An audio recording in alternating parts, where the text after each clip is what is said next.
میرے پیاروں میں نام نہیں لینا چاہتا, میرا ایک دوست ہے, کسی کو بھی نہیں بتایا, اس نے پہلا حج کیا تھا ادھار لے کے, کسی سے پہلا حج ادھار لے کے کیا تھا, اور اس کا حج اللہ نے قبول کر لیا. حدیث میں آتا ہے جس کا حج قبول ہو جائے موت تک اللہ کے علاوہ اللہ اس کا کسی کا محتاج نہیں کریں گے, اللہ اس کو غنی کریں گے. پہلا حج 17 سال پہلے قبول ہوا, آج وہ اپنی جیب سے 150 آدمیوں کا ہر سال حج کراتا ہے, ادھار پہ گیا تھا. حج کی طاقت, حاجی تو بنے, حج سے کوئی وعدہ نہیں, حاجی سے وعدہ ہے. نماز سے وعدہ نہیں, نمازی سے وعدہ ہے. متقی سے وعدہ ہے, مسلمان سے کوئی وعدہ نہیں ہے. ہم غلط لائن پہ ہیں, ہماری روزی یہاں نہیں ہے, ہم روزی کے سائے میں پھر رہے ہیں. اور فی السماء رزقکم وما توعدون, اللہ کہہ رہے ہیں مسلمانوں جو وعدہ رزق کا کیا آسمانوں میں, تم نیچے نہ پھرو, دنیا میں پھر رہو روزی کے لیے, نیچے ہے ہی نہیں. کیا انار زمین میں نظر آتا ہے آپ کو؟ زمین میں لال ہے تو انار لال کس نے کیا؟ اللہ کہہ رہے ہیں میں آسمان سے لالی بھیجی ہے. ناریل کے درخت میں پانی ہے, ناریل میں پانی, نیچے پائپ لائن نہیں ہے, وہ میں نے آسمانوں سے ڈالا ہے. گائے میں بھینس میں دودھ نہیں ہے, ذبح کر کے ایک قطرہ سفیدی کا نکالو, میں نے آسمانوں سے ڈالا ہے. اللہ قرآن میں کہتے ہیں جب پرندہ پر مار کے اڑتا ہے اور تم اس کو دیکھتے ہو پر مار کے, جب وہ پر بند کر لیتا ہے تمہیں نظر نہیں آتا اللہ نے پرندے کو کیسے ہاتھ میں پکڑا ہوا ہے, تم اللہ کو نہیں پہچانتے. آج مسلمان غلط یقین کی وجہ سے آج مسلمان روزی کو زمین میں تلاش کر رہا ہے, حالانکہ اللہ کہہ رہے ہیں وَفِي السَّمَاءِ رِزْقُكُمْ وَمَا تُوعَدُونَ, تمہارا رزق آسمانوں میں. میں آپ کو رزق کے چند اعمال بتانا چاہتا ہوں, ان کو ٹھیک کر لیں. یہ آج مسلمانوں سے حرام کیوں نہیں چھوٹ رہا؟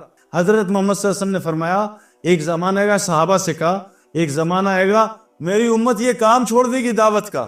تو صحابہ تو ایسے شوق ہو گئے, یا رسول اللہ یہ دعوت کا کام چھوڑ دے گی؟ ہاں میرے صحابہ, یہ نہیں, یہ نیکی کی طرف بلانا, برائی سے روکنا چھوڑ دے گی. بلکہ کیا ہوگا, اس کو نیکی نیکی نہیں, برائی برائی نہیں لگے گی. آج ماں اور بیٹا بیٹھ کے ساتھ اکٹھے فلمیں دیکھتے ہیں, بیٹی اور باپ ساتھ فلمیں دیکھتے ہیں, ہم دیکھتے ہیں. میں جہاز میں بیٹھا, بیٹی باپ بیٹھے, دونوں فلمیں دیکھ رہے ہیں, کس ٹائپ کی, وہ سامنے دیکھ رہے ہیں, کوئی حیا نہیں. ان کو گناہ نظر نہیں آئے گا. میرے پیاروں دیکھو, جو گناہ اس وقت سب سے زیادہ ہو رہا ہے, جو میں آپ سے ہر آدمی سے شیئر کرنا چاہ رہا ہوں, جس کا ہمیں احساس نہیں, جس کے بعد کوئی آدمی اس کو ہدایت نہیں دے سکتا, وہ ہے بد نظری, آنکھوں کا گناہ. اللہ نے صاف قرآن میں کہا ہے سورہ نور میں کہ اے مومن مردو اپنی نظروں کو نیچے رکھا کرو اور شرمگاہوں کی حفاظت کرو. اے مومن عورتیں تم بھی نظریں نیچے کرو اور شرمگاہ کی حفاظت کرو. آج مسلمان نظروں کی حفاظت بھول گیا ہے, اس کو پتہ ہی نہیں ہے فیس بک, یہ واٹس ایپ, یہ میچز میں لڑکیوں کا ناچنا, سارا دن 24 گھنٹے مسلمان لڑکا اور لڑکی بد نظری کر رہے ہیں. ہمارا پورا مسلم کلچر, ہمارے school, universities, colleges, hospitals, offices سب بد نظری سے بھرے ہیں. سب سے زیادہ موت پہ جو کلمہ چھوٹتا ہے ان لوگوں کا چھوٹتا ہے جو بد نظری کرتے ہیں, حرام دیکھتے ہیں. یہ وہ گناہ ہے جو جنت میں بھی الاؤ نہیں ہے. یہاں شراب حرام, جنت میں شراب کھلی ہے, خوب پیو, اللہ بھی شراب پلائیں گے. لیکن بد نظری یہاں بھی گناہ ہے, جنت میں بھی کوئی مرد کسی دوسری بیوی کو نہیں دیکھ سکے گا, جنت میں کوئی عورت کسی دوسرے مرد کو نہیں دیکھ سکے گی. وہ حوریں جو ہوں گی شوہر کی, وہ صرف اپنے شوہر کو دیکھ سکیں گی. یہ بد نظری جنت میں بھی الاؤ نہیں ہے, اور آج کثرت سے پوری دنیا میں ہو رہی ہے. اللہ کا اتنا بڑا حکم مسلمان توڑ رہا ہے. مسجد میں بھی فیس بک, واٹس ایپ چل رہی ہے. اللہ کے گھر میں اللہ کا حکم توڑ رہے ہیں, اللہ کے عرش کے نیچے اللہ کا حکم لوگ توڑتے ہیں. وہاں بھی شکر کریں, اللہ کا فضل ہے کہ مکہ مدینہ میں مووی کیمرہ بند کر دیا اللہ نے مسجدوں میں. اللہ کا بڑا فضل ہوا, لوگ رو کے آئے, دعائیں مانگ کے آئے. آج روزی کا مسئلہ اس لیے گناہ نہیں چھوٹ رہا, بلکہ گناہ کو گناہ نہیں سمجھ رہے, اور گناہ نہ چھوٹنے کی وجہ یہ دعوت کا کام چھوٹا ہے. جو دعوت کا کام نہیں کرے گا اس سے حرام نہیں چھوٹے گا. کہ نماز میں شیطان ساتھ آتا ہے, نماز میں شیطان گمراہ کرتا ہے, خیالات کو باہر لے جاتا ہے. تلاوت میں شیطان آتا ہے, تسبیح میں شیطان آتا ہے. شیطان صرف اذان نہیں سن سکتا. آپ نے دیکھا ہے اذان پہ عورتیں بھی دوپٹہ پہن لیتی ہیں, مرد ریڈیو ٹی وی بند کر دیتے ہیں. ہمارا بنگلہ دیش میں میچ ہو رہا تھا, ہمارے 2 کھلاڑی کھیل رہے تھے, اذان شروع ہوئی تو سب نے میچ بند کر دیا, کامنٹیٹرز بھی چپ ہو گئے. وہ انڈین پرائم منسٹر ہے, وہ اذان ہوئی, اس نے مائک نیچے کر کے بند کر دیا اپنی اسپیچ کہ اذان ہو رہی ہے, ابھی بعد میں کریں گے. اذان, شیطان ہندو سے بھی بھاگ گیا, پرائم منسٹر سے بھی دور ہو گیا, کیونکہ شیطان اذان نہیں سن سکتا, قانون انگلیاں ڈال کے بھاگ جاتا. اذان کیا دعوت تامہ ہے, جو دعوت تامہ دے گا شیطان اس کے قریب بھی نہیں آئے گا. آج مسلمان سے دعوت چھوٹی, شیطان اس کا دائی بن گیا. تو میں آپ کو یہ عرض کر رہا تھا میرے پیاروں کہ ہماری رزق صرف روٹی نہیں ہوتا، رزق حالات بھی ہوتے ہیں، رزق موسم بھی رزق ہے، نیک بیوی نیک بچے سب رزق ہیں، صحت رزق ہے، سب کچھ رزق ہے۔ وہ رزق زمین پہ نہیں ہے، وہ اللہ نے آسمانی اعمال سے جوڑا ہے۔ وہ میں آپ کو اعمال بتانا چاہتا ہوں۔ قرآن میں اللہ شروع میں کہتے ہیں یہ کتاب، اس پہ شک نہ کرنا، یہ ھدی للمتقین ہے، یہ کتاب متقیوں کو ہدایت دے گی۔ اگر ہم متقی بن جائیں ہمارے سارے مسئلے حل ہو جائیں گے میرے پیارو۔ متقیوں کی 6 نشانیاں بتائی ہیں قرآن نے، 3 سورہ آل عمران میں، 3 سورہ زاریات میں۔ 3 سورہ آل عمران میں کیا بتائیں؟ متقیوں کی پہلی نشانی یہ غصے کو کنٹرول کرنے والے ہوتے ہیں۔ آج بتاؤ غصہ کتنا ہے معاشرے میں؟ حضرت محمد صلی اللہ علیہ وسلم پہ تھوکا گیا، آپ کو پتھر مارے گئے طائف میں، آپ کے دندان مبارک احد میں شہید کیے گئے، آپ کے چچا کو قتل کیا گیا، آپ نے غصے کو کنٹرول کیا۔ بلکہ اللہ نے نبی کو کہا اس جنگ کے بعد، نبی تھوڑا غصے ہوئے نا تو اللہ نے کہا اے نبی اگر آپ ذرا بھی سخت ہوتے تو یہ مجمع آپ کے قریب نہ آتا۔ سختی مردے کی نشانی ہے، جب مر جاتا ہے نا آدمی روح نکلتی ہے، اس میں عقل آ جاتی ہے، زندہ میں سختی ہو ہی نہیں سکتی۔ آج میرے پیاروں مسلمانوں میں غصہ بہت ہے، آپس میں ایک دوسرے کو برداشت نہیں کر سکتے۔ فرمایا غصہ کرنا حرام ہے، غصہ نہ آنا گدھے کی علامت ہے، غصہ حرام ہے۔ ایک صحابی نے کہا یا رسول اللہ مجھے نصیحت کریں، کہا غصہ نہ کیا کر۔ پھر پوچھا، کہا غصہ نہ کیا کر، کہا غصہ نہ کیا کر۔ یہ غصہ یہ میرے پیاروں آج مسلمانوں کا بہت بڑا مسئلہ ہے۔ فرمایا اذلۃ علی المؤمنین عزۃ علی الکافرین، جو مومنوں سے ذلیل ہوگا اللہ اس کو کافروں میں عزت دے گا۔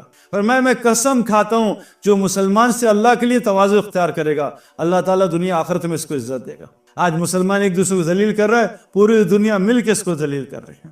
پہلا عمل بتایا متقی کا کہ غصے کو کنٹرول کرتے ہیں۔ نمبر 2 لوگوں کو معاف کرنے والے ہیں۔ آج میرے پیاروں ہمارے اندر معافی نہیں ہے۔ بچے دیکھو، بچے لڑتے ہیں نا، چھوٹے لوگ لڑتے ہیں، 2 منٹ میں دوستی ہو جاتی ہے۔ آج ہماری کوئی لڑائی جو سالوں بات ہی نہیں کرتے، اور اللہ کو مسلمانوں کا لڑنا اتنا ناپسند ہے کہ نبی یونس ہارون علیہ السلام ہے، موسیٰ علیہ السلام اعتکاف کر گئے 40 دن، تو بچڑے کی پوجا ہو رہی تھی، شرک ہو رہا تھا۔ جب موسیٰ علیہ السلام آئے تو ہارون علیہ السلام کی داڑھی بال پکڑ کے غصے میں کہا اے ہارون ان کو شرک سے روکا نہیں؟ کہا موسیٰ میری بات سنو، میں نے ان کو روکنے کی کوشش کی، یہ مجھے مارنے لگے، آپس میں لڑنے لگے، میں نے مسلمانوں کی لڑائی دیکھی ہو رہی تھی، میں نے چھوڑ دیا، ان کو شرک کرنے دیا، مسلمانوں کو لڑنے نہیں دیا۔ نبی نے شرک برداشت کیا کہ مسلمان لڑائی نہ ہو۔ آج میرے پیاروں مسلمان پوری دنیا میں لڑ رہے ہیں، کیوں کہ اللہ کہتے ہیں جب دین پہ نہیں ہوگے تمہارے دل پھاڑ دوں گا اور آپس میں تمہاری لڑائی کرواؤں گا۔ آج مسلمان آپس میں لڑ رہے ہیں، ہر گھر میں لڑائی ہے، ہر مرد پریشان اپنی بیوی سے، ہر عورت پریشان شوہر سے، ہر بچے پریشان ماں باپ سے، اور ماں باپ بچوں سے پریشان۔ جس کی شادی نہیں میرے پاس دعا، سعید بھائی لڑکی نہیں مل رہی دعا کر دے، جس کی شادی ہوئی سعید بھائی لڑکی بڑی تنگ کر رہی دعا کر۔ دونوں ہی پریشان، پارٹی جو لے کے آ رہا ہے وہ بھی پریشان، جس کے پاس آگے وہ کہہ رہے نکل جائے گی۔ یہ سب حالات اللہ نے بنائے۔ فرمائے متقی کا دوسرا عمل یہ معاف کرتے ہیں لوگوں کو۔ میرے پیاروں لوگوں کے چھوٹے چھوٹے معاف کرو، اللہ کہہ رہے ہیں میں تمہارے بڑے بڑے گناہ معاف کر۔ تم زمین والوں پہ رحم کرو، آسمان والا تم پہ رحم کرے گا۔ آج ہمیں رحم نہیں آتا۔ میں طواف کر رہا تھا، 2 لڑکے مجھے پاکستان کے ملے، کہا سعید بھائی ہم آپ کے بڑے فین ہیں، آپ سے گزارش ہے یہ چائنا والے ظالم یہ ہمارے ملک میں آ کے گوادر پہ قبضہ کر رہے ہیں، ان کے لیے آپ بدعا کریں۔ میں کہا چھوڑو بعد میں کرتے ہیں، پہلے بتاؤ یہ آئی فون ہے؟ مجھے پتا تھا، کہتے نہیں آئی فون تو نہیں ہے، یہ چائنا نے ان کی نقل پہ اوپو بنایا، سارے آئی فون کا کام کرتا ہے۔ میں کہا ظالم فون ان کے استعمال کر کے انہیں کو بدوا دے رہے ہو۔ آج ہمارے اندر رحم ہے میرے پیاروں، شیر اب لوگ جہنم میں جا رہے ہیں، ہم اپنی دنیا بنانے کے چکر میں ہیں۔ میں نے گھر میں کھانا کیا 100 آدمیوں کا، 50 آئے 50 نہیں آئے، 50 کا کھانا بچ گیا، میں نے کھانا ضائع کر دیا، 50 بھوکے باہر کھڑے تھے ان کو کھانا نہیں دیا۔ لوگ مجھے ظالم نہیں کہیں گے؟ ہم کو اللہ نے کلمہ دیا، اپنا تعلق دیا، نبی دیا، دنیا آخرت سمجھائی، ہم اس طرح ظلم کر رہے ہیں، خود بھی صحیح دین پہ نہیں چل رہے اور لوگوں کو بھی دین سے دور کیا ہوا ہے۔ تو متقی کی دوسری سے معاف کرنا سیکھیں۔ تیسری صفت بتائی کہ صدقہ کرتے ہیں۔ میرے پیاروں صدقہ وہ عمل ہے جس سے سب سے زیادہ روزی ملتی ہے اور سب سے زیادہ آخرت ملتی ہے۔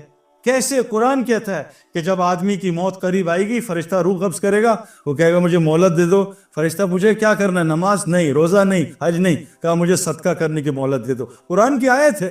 آج مسلمانوں صدقہ ہی چھوڑ دیا۔ اللہ کے نبی نے قسم کھائی ہے، میں قسم کھاتا ہوں جو مسلمان ہاتھ پھیلائے گا اللہ اس کے فقر کو بڑھائے گا، اور میں قسم کھاتا ہوں جو مسلمان صدقہ دے گا اللہ اس کے مال کو بڑھائے گا۔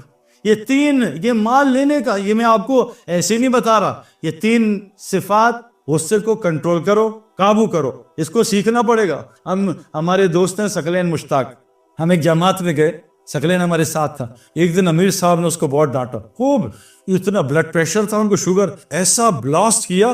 تو ثقلین نے کبھی، اور ثقلین تو سپر اسٹار ماشاء اللہ، اور ابھی ریٹائر بھی نہیں ہوا تھا. تو جب اس کو 15 منٹ ڈانٹا نا، تو میں نے دیکھا، میں کہا ثقلین تو ادھر چلا گیا. میں کہا ثقلین بھائی آپ کو غصہ تو نہیں آیا؟ کہا سعید بھائی گراؤنڈ میں اتنی گالیاں کھائی ہیں دنیا کے لیے، تو اللہ کے دین کے لیے 10 منٹ ذلیل نہیں ہو سکتے. میں کہا سبحان اللہ یار، غصے کو کنٹرول کیا. کیا اللہ نے اس کو دنیا دی؟ اس کو میرے پیارا محنت کرنی پڑتی، ایسے نہیں آئے گا. اور یاد رکھنا، میں آپ کو بتا رہا ہوں، یہ چیز صفات باتوں سے نہیں آتی. میں ایک کمرے میں آ کے، میں نے آپ کو عرض کیا نا، ایک کمرے میں آ کے ہیلتھ پہ 2 گھنٹے بیان کروں، آپ کو ہیلتھ فوراً نہیں ملے گی. اسی کمرے میں 15 چھینکے مار دوں فلو میں، آپ سب کو فلو لگ جائے گا. یہ صفات لگتی ہیں، ان لوگوں کے ساتھ بیٹھنا پڑے گا جن کو غصہ کا کنٹرول آتا ہے. ایسے نہیں سوئمر کے ساتھ بیٹھیں گے سوئمر بنیں گے، کرکٹر کے ساتھ بیٹھیں گے کرکٹر بنیں گے. تو اپنی صحبت بدلیں.